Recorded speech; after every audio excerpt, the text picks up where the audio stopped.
Hello, and welcome to this special episode of Purlfect Pairings. My name is Gayanne. And my name is Nicole. We'd like to start today by acknowledging three different traditional or groups of traditional owners, the Wurundjeri people of the Kulin Nation where we are today, the Tongarong people, also of the Kulin Nation, and as well as the Palawa people of the Lutruwita Nation. And we're doing that because we have a KAL starting. Yay! Yay! This is so exciting. So exciting. So this is a special little bonus episode to announce our collaboration with Susanna Kaartinen, who you've met before. We talked to her on episode 11, and she is an incredible up-and-coming designer here in Australia. Fabulous. And also with the incredibly talented Karina Moore, one of our favorite indie hand dyers from Louie and Lola yarns. Karina's based in Tasmania. So we are coming to you from many different lands today. We are indeed.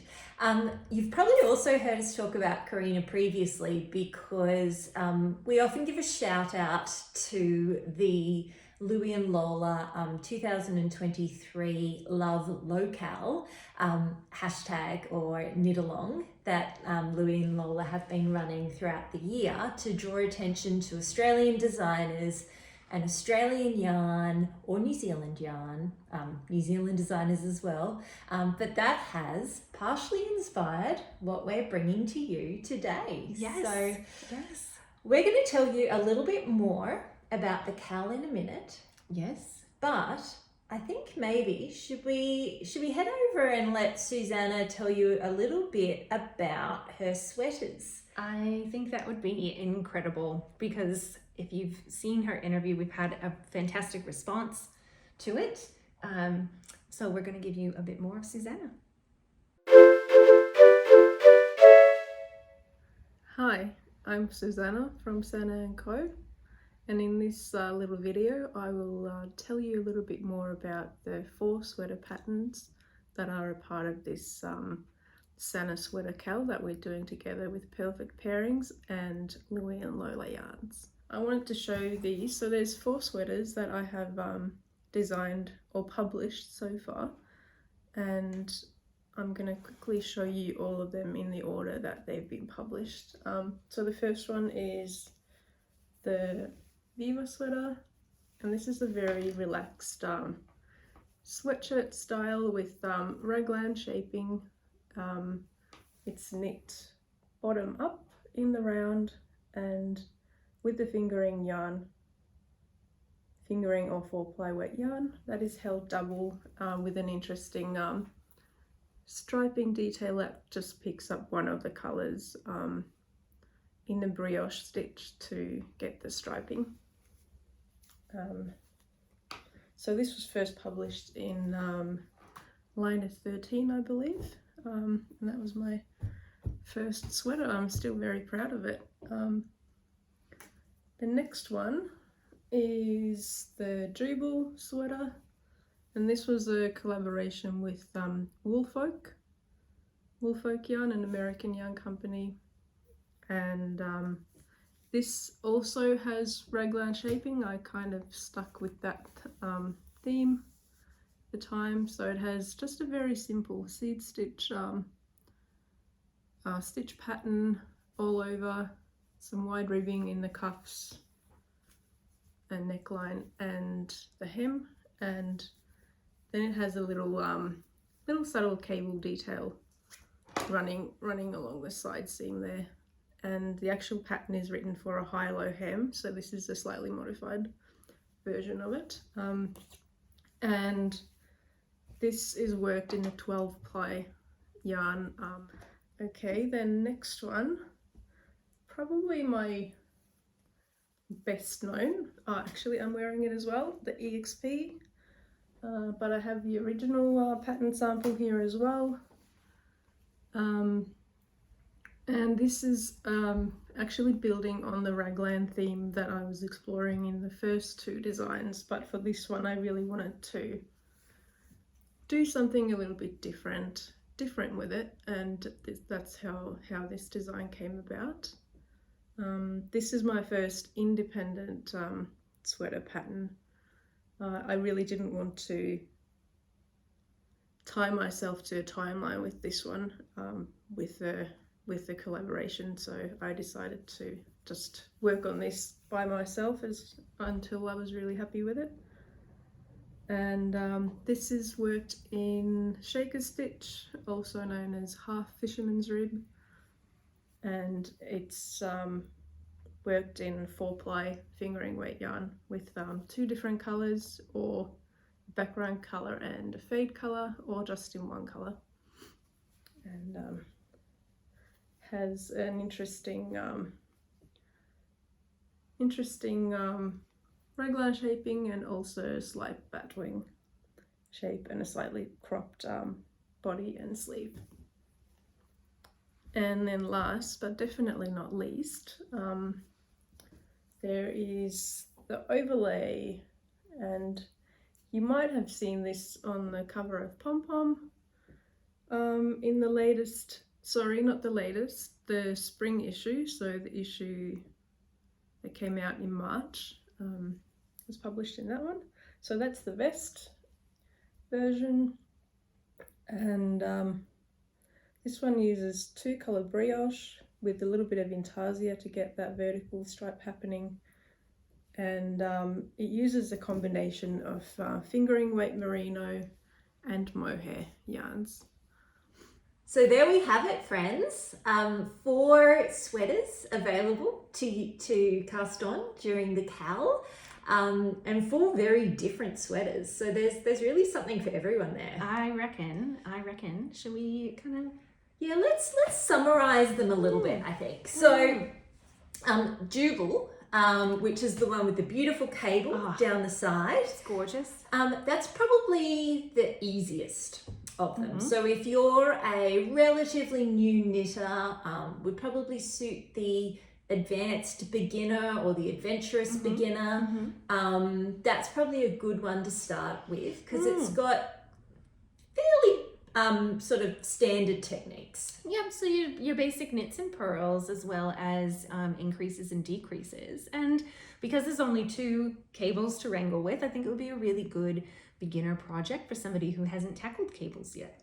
It's also got short rows, which it might be a new skill as well, but we will be there to support you through it as well. So if cables are new to you, or short rows are new to you, there will be a lot of help to get you through some of those tricky things. Yeah. The other really good thing about the Jubel is it knits up quickly. It does. It's got thick It yarn. does. The next one, the Viiva, more of a probably advanced beginner to intermediate level. So the Viiva it's a bottom-up sweater. I think the Jubel is a bottom-up as well. So it's a bottom-up sweater. It does have some brioche stitches in there. But again, not completely brioche. So if you are a beginner to brioche, don't be afraid. Just maybe it's a dabble. A dabble in brioche. Yeah. The next one. I'm so excited about the next one, because this is the one that we are making. Yeah, we're going to tackle the EXP. So it's probably an intermediate level pattern. It is a top down, and that's kind of why I've really chosen it. I'm a big fan of the top down sweater. I also love that sort of the really pronounced raglan look of the EXP. It's the construction, that part of it, that I love, not only about the EXP sweater, but about Susanna's design, is that kind of architectural component to them, incorporated into the design. And as Susanna described in the video, it uses a stitch that is like an advanced fisherman's stitch. So that, I guess that's where the slightly more advanced techniques come from in the EXP. So we'll be tackling that one. We are. Well, at least for our first sweater. You know, there's a solid chance we might be tempted to make another one at some point during the KAL. I just love the Jubel as well. I might have to go do some stash diving and see what I've got. Now let's not forget the other one, the overlay. Okay, so this I love as well. Right? I can't. 3? Do you think I can do 3? Oh, no. So the overlay. Now, the only thing about the overlay, so all of the other 3 patterns are available as single patterns on Ravelry. You can buy them from Sanna Co, which is Susanna's site on Ravelry. The overlay is still only available. The licensing hasn't changed yet, so it's only available in the Pom Pom magazine, which you can buy on Ravelry, and it is available as an ebook. So it is still readily available, and there's so many beautiful patterns in that magazine And anyway. I reckon a lot of the local yarn stores may still have copies of it. Paper copies, yeah, absolutely. So there's a few options there, but just flagging that it's not available as a single pattern yet, but it is pretty advanced. So Susanna has said it's sort of an intermediate to advanced pattern. It does involve a lot of brioche. It does involve holding yarn together quite a lot, because you are working with mohair and fingering weight yarn at the same time. But I love it. It's beautiful. It is beautiful. I really want one of them too. It is a modular construction design as well. So a different sort of approach. Again, that architectural, like you're building it, like the building blocks. It's just an incredible way to knit. So there's a lot there. I think maybe it's time to go back to Susanna and hear a little bit more about yarn selection and colour selection for each sweater. So head into your stash after you've had a look at this. This is the swatch I knit for the Jubel sweater when I was designing it, and this kind of features all the important design features that I used in that design.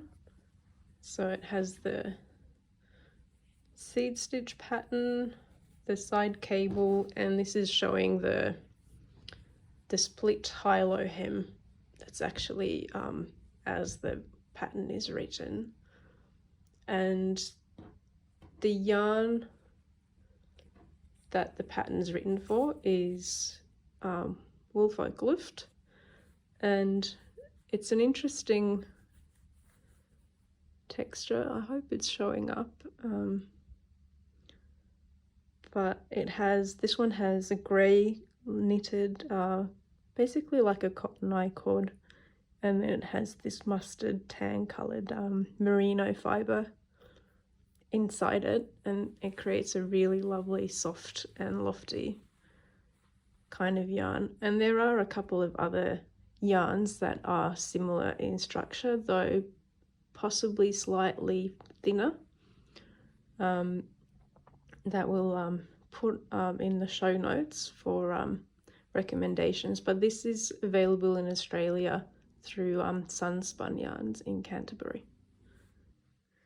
Another idea for Jubel sweater would be to mix lace weight Mohair Silk or Suri Alpaca with another yarn, possibly a merino yarn, to create a similar fabric. But I haven't tested around with it yet, so I'm not sure what yarn weight might be most suitable. But the gauge is around 14 stitches per 10 centimeters, so I'm thinking 5-ply or 8-ply might be a suitable combination with the lace weight to get this same 12-ply thickness that the Luft has. This is the Viiva sweater, and my recommendations for choosing yarn for this sweater are that you use colours that are high contrast, because otherwise the striping pattern won't really show up all that well. Obviously the best way always is to test, do a little swatch. I'm always recommending people to swatch more. I know it might be an unpopular opinion, but it really does help. And another thing is that the sample is knit with a woolen spun yarn, so that means that the yarn is a little bit more grippy and lofty, meaning that the colours really blend together beautifully in the mild parts of the fabric. It doesn't have to be woolen spun, but I do recommend that you use a non-superwash yarn because, again, the colours are gonna blend more beautifully, and a superwash wool it behaves like a different fibre, and it has a lot more drape and is heavier. So when you're holding it double, you're getting a fair bit of weight on the jumper, so it might not hold the shape as nicely either. This is the overlay vest, and these are the yarns that I used to make it. So I have 3 different 4-ply merinos and 2 different mohairs. So the way the colours are used together is that in 2-colour brioche you always have a background colour and a foreground colour, and in this one you can see the foreground colour is the colour that forms the brioche knit stitches, and the background colour forms the brioche purl stitches. So what I've done in this design, I've decided to use a combination of silk mohair in lace weight and merino 4-ply in fingering weight as a combination for the background colour all throughout. And then for the foreground colour, which is the brioche knits, use only the merino. And this gives you a lot of opportunities to play with different colour combinations and blends. And by doing the intarsia, you are creating a vertical line where you can have 2 different foreground colours, and just changing the background colour here. So basically what you're doing is you're creating 2 strong lines in the pattern. The vertical line is where the foreground colour changes, and the horizontal line is where the background colour changes. And the interplay of these 2 changes creates this interesting opportunity to play with different colour combinations. One basic starting point for choosing colours for the vest that I like to use is to have the darkest colour combo as the background colour in the bottom, and have the lightest combination as the background colour on top. And that'll be kind of, especially if you're making the sweater, that's kind of going to look like the main colour, because the sleeves are in that colour as well, and so is the collar. And then for this section, the contrast colour is a tone between those 2, and that's when you get the darkest in this corner, lightest in the other corner, and then the 2 blends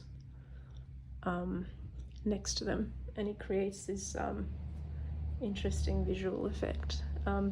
Another way to go about it, which is what I did with the jumper that's featured in Pom Pom, is that I had 2 neutrals as the background colour, but again the lighter neutral on top, the darker neutral on the bottom, and then I had the pop of colour as the side panel here. And that's a really easy way to sort of conceptualize it and maybe think about how you would do that. Like you could have, like here, you could have this one is really dark, that one light, and then have a really bright pop of colour there, and it would work really nicely. But at its most basic, you could even do just a range of greys where you have the black, the white, and the grey. What the mohair does for the background colour is that it gives you the opportunity to create more layers, where in this section here, the contrast colour is actually this same yarn that you're using as a background colour together with the mohair. So you are creating a very subtle difference in the shade or it could be a stronger difference if you use more of a contrast between these two colours.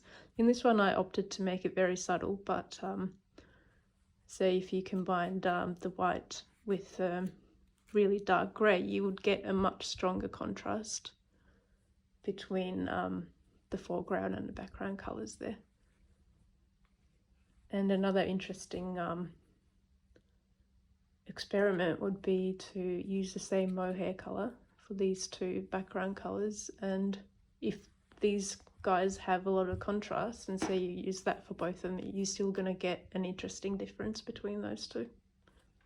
The yarns that I used for this vest are all just yarns that I had in my stash, and when you're making something that uses a few different yarns and colours, you don't actually need all that much of any one colour or base. So I think the maximum amount I used, all was under 100 grams anyway, so that's usually what people might have in their stashes. One skein of this, one skein of that, and this is a great way to use up some scraps. So the yarns that I've used here are Purl Yarns Blackbeard, Melbourne City Dye Works Silk Mohair, Kremke Silky Kid, Woolfolk Tynd, and Filcolana Arwetta. So they're all quite different, but they still work together really nicely. And when I was choosing the colours, this is a little swatch that I made, and I do recommend doing something like that if you don't want to do the whole brioche intarsia thing, which might be a good idea because you get to practice the technique. But if you don't, what I did was I just knit this little tiny swatch with the mohair and merino held together in garter stitch for the bottom part, and then I switched to this combo for the top part, and then I crocheted these on top with the contrast colours. So that's the cream and that's the tan, and it's a really great way to test the colours, and as you can see it represents the end result pretty well.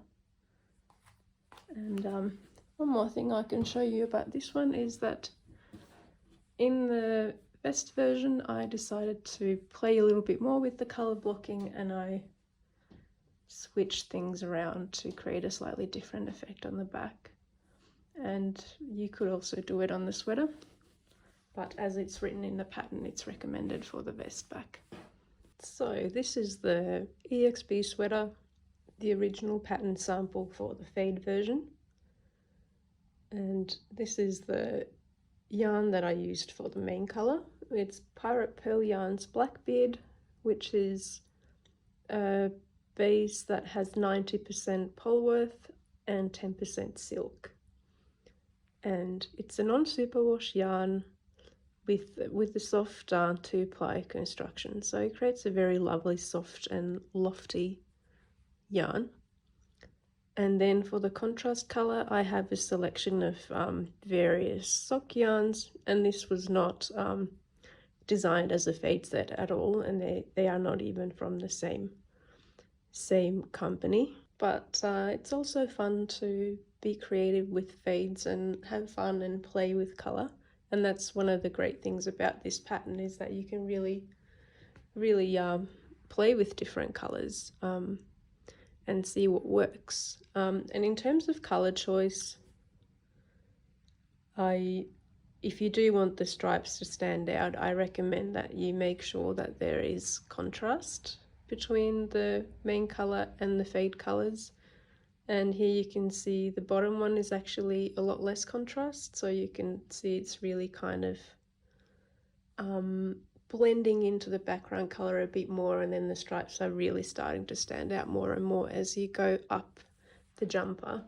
And that's also another very personal thing, whether you want to have darker colours at the bottom or top, but my preference is to have the lighter colours at the top. It kind of lightens up the whole look when you're going up, and it also brings light to your face. Another thing that I do really want to point out is that to get this lovely fabric, I found that using a non-superwash base for the main colour, maybe even a slightly heavier weight, this is about 370 meters per 100 grams, non-superwash yarn, and then mixing that with a contrast yarn that can be superwash and is about 400 to 420 meters per 100 gram, you kind of get the best of both worlds, where you get the drape from the contrast color, and then you get a little bit of structure and loftiness from the main color. And I can really show how it works with these two swatches that I have here. And these have been knit using the same needle size. They block the same. They're basically identical, except for the fact that this one has a non-superwash MC, so that's the blue color. That's the showing up as the main color in the other side and as the background color on this side. And this one is superwash yarns as both the MC and the CC, and it's very hard to get gauge for one. At least it was for me. Maybe a larger needle size might help, but more importantly, when you do get gauge, and this was actually the same size as that one initially after blocking, but it has shrunk over the past few weeks. But what does happen is that it becomes a little bit see-through. So if that's not the look you're going for, then I really recommend using a non-superwash as the base. And I know it's not really commonly recommended that you mix superwash and non-superwash yarns in the same project. I know this jumper kind of breaks all the rules. It's also not recommended that you need to block your jumpers so much that you need to pin it, and this is doing that as well. So it's kind of breaking all the rules and trying different things, and it just kind of works beautifully. But that being said, obviously I love it when knitters do their own experiments with this and try different things. I never say don't do it, but I do try to recommend things that I do know that work, that I have tested. I have tested a lot of things with this by now, but I also love seeing what you guys come up with different combinations in colours and bases as well. Choosing colours as an example. So this is this jumper. That's the swatch for it. That's the exact same colours. And these two swatches are actually using the same fade set as the CC, but a different background or MC colour.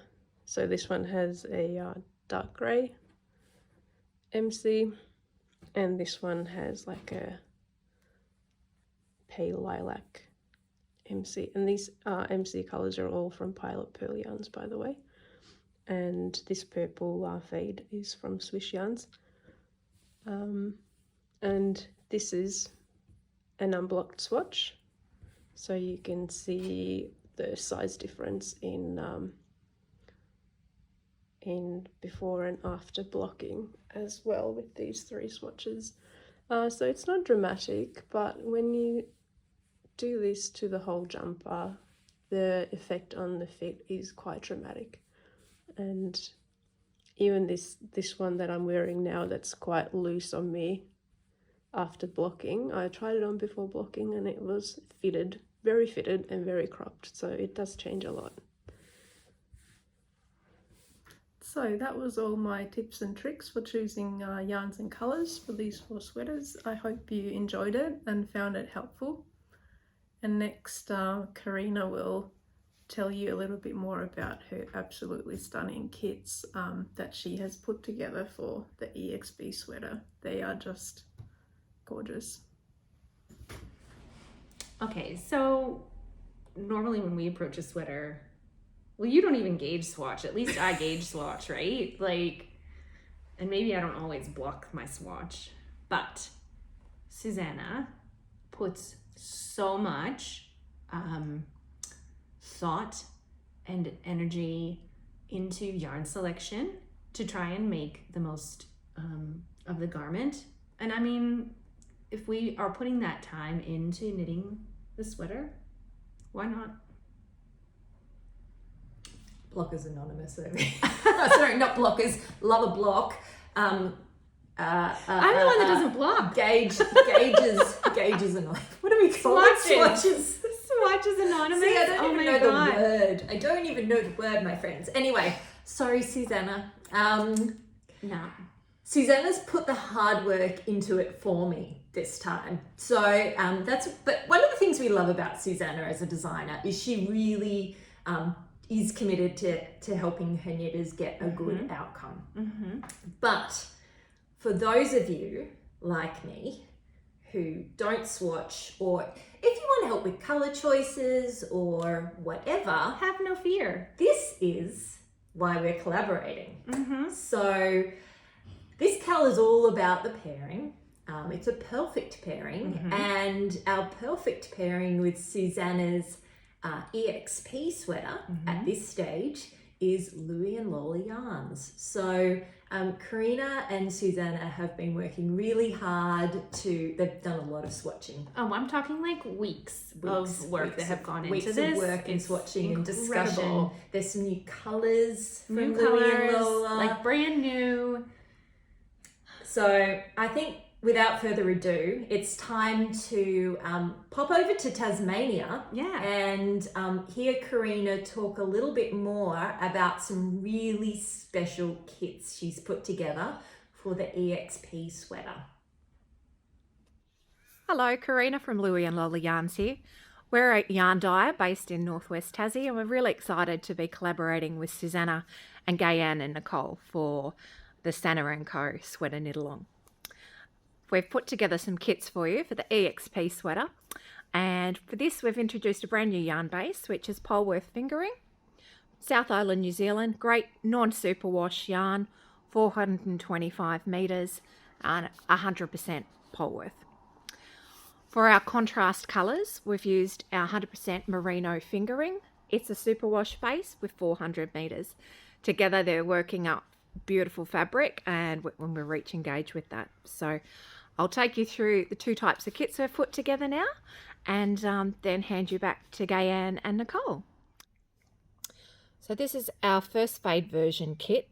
This is our Purlfect Pink. On our Polworth fingering we have bronze, and then on merino fingering our four colours start with stillness, rose gold, sugar plum and cherry pie. Kit number 2, our blue moon set. We have blue spruce on Polworth fingering, and then our fade starts with pickle, beachfront, cliff walk, and then onto blue moon.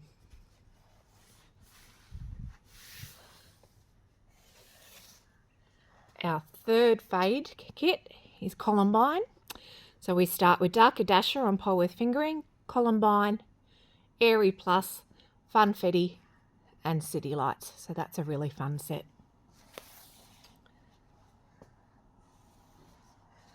Kit 4, this is the one I'm going to be using during the knit along, Miss Cassie set. So we have Antique on Polworth fingering, Miss Cassie, First Light, Sea Green, and a really lovely new variegated colourway there, Robin's Gone. Now the last fade version for green lovers, Olive Grove set. So we have Olive and Oak on Polworth fingering, Chai, a new colourway, Olive Grove, O'Neill's Creek, and Allspice. We've then put together 4 more sets which only use 2 colours. So pole with fingering once again as the main colour, and then for your contrast we've used merino fingering. So this is the old stone set. It uses bramble for the pole worth, and it uses a lovely variegated old stone there. The second set, Cliff Walk, has cocoa on pole worth fingering and Cliff Walk for colour B. Merino fingering. This is a lovely new set. So Kello, and I believe that's driftwood in Finnish. And we have bronze on pole worth fingering and Kello for colour B. And our last set, City Lights. So we have charcoal on pole worth fingering and City Lights there. Hope you like all of these. Oh, Karina, she's so special. She is lovely. She's very, very sweet. And again, look, it's one of those things when you're not a designer or a dyer, you don't have any sort of concept of the level of work and planning that goes into it. Could you imagine if I released my own range? It would be the most haphazard. No, and I think it's through... Gayan's like, do not... No. Like, we're not going there. No. Step away from the dye pots. But it's through this podcast, though, that we have gained so much of that kind of background knowledge. So we know what goes into, like, actually making a skein of yarn, what it takes to actually design a sweater, what it takes to blend that beautiful color. And if there isn't one of those kits that you don't love, like, Oh, yeah. they're all beautiful. Right? Such a hard decision. It took me, well, Yeah, let's not go there. yeah. So those are the gorgeous EXP kits that Karina has put together. So they will be launched at Bendigo. Yay! So Susanna, if you're going to the Australian Sheep and Wool Show, Susanna will have some of those kits available for sale, but they'll also be available on the Louie and Lola website. On a dyed to order. On a basis. dyed to order basis. So you get something custom. So there's no stress that you're going to miss out. There is time to get one. They're absolutely stunning. And as we said, there's some new colours in there. They're just so gorgeous. Oh my gosh. And a lot of thought's gone into exactly what yarn should be used and all of that. That's for sure. But this is a very inclusive KAL. Look, you can use any yarn you like to participate in the KAL. The KAL is not exclusive to Louie and Lola, and the KAL is to make one of Susanna's 4 sweaters.